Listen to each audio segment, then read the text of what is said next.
Hey everybody, welcome to Cards for Heroes. This is the Memorial Day blog hop, and for my card, first I am going to create an embossed background using another one of the Quick Cuts embossing folders. This is the one that I'm actually giving away on my blog. I had an extra. There you can see it's the diamond and dot background.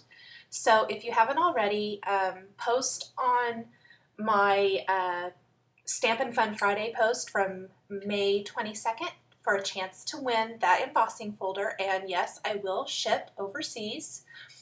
I am ready now to create the greeting for my card, and I'm using this cute American Crafts stamp, and I stamped my design with some dark ink so that I could see it because I'm going to stamp in Versamark and emboss, of course. I've been doing a lot of that lately. So I've got it lined up where I want with my Stamp-A-Majig, and I've cleaned my stamp off. And I'm going to go ahead and ink it up with some Versamark and stamp that right on my die cut label there. And the die cut was cut with the silhouette with a new die that came out on May 21st. So if you have a silhouette, check your purchase online button and check out the new designs. So I've stamped that with some Versamark, and I'm going to sprinkle on some clear embossing powder from American Crafts. And I just adhered my die cut to my work surface there so it wouldn't move around when I stamped it. There you can see what it looks like. So I already heat embossed that. And then I'm taking this greeting from Hero Arts that says thank you. It's from one of their new greeting sets. And I'm going to stamp that right above from the bottom of my heart, so it says thank you from the bottom of my heart. I'm just going to tap off that extra embossing powder, and then I'll heat set that.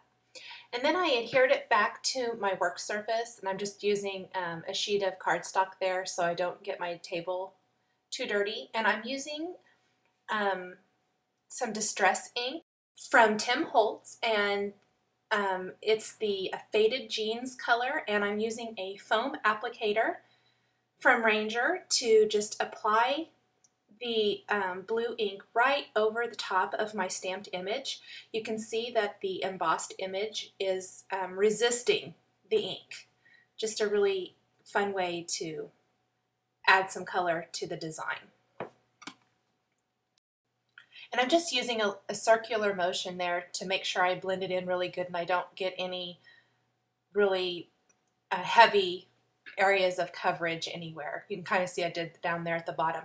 I kind of start off of the design a little bit before I start putting the ink on my actual project, just so that I get a nice even coverage. And then I'm just taking a baby wipe and wiping it over the stamped image real quick to take any extra ink off that might have been on that stamped or resisted image. Just adding a little bit more ink there. I didn't think there was enough. Part of that label die cut for the silhouette is you can ungroup the image, and so I cut the background out of the white cardstock there, and then I cut the frame out of black cardstock, and I just think that'll help the greeting kind of pop from the background. And I wanted to add just a little bit of color to my greeting, so I just stamped the bottom of that so I could get that heart, and I put some red embossing powder, used some red embossing powder rather, and cut it out and then adhered it to my greeting. I really like that little pop of red to the stamped image. And then I'm going to adhere that black frame that I was talking about right over the top of my label. And now I'm ready to assemble the card, and I just grabbed some scrap paper from my scrap pile, and I added a couple of strips behind the label and stapled those in place after I got everything put down just like I wanted it. And I stamped some stars using Stampin' Up! Stamps and some American Crafts embossing powders, and that's the denim embossing powder. And I just wanted to show you real quick that I don't think that powder, it doesn't tap off very well, I guess I should say, so it works better if you're going to cut out your stamped image. And then I'm going to go ahead and stamp some smaller stars and emboss those with some red or rouge embossing powder from American Crafts. And then I'm going to use the coordinating star punches from Stampin' Up! To punch out those stars to adhere to my card. And after adding a few embellishments, that is it. Thanks for watching.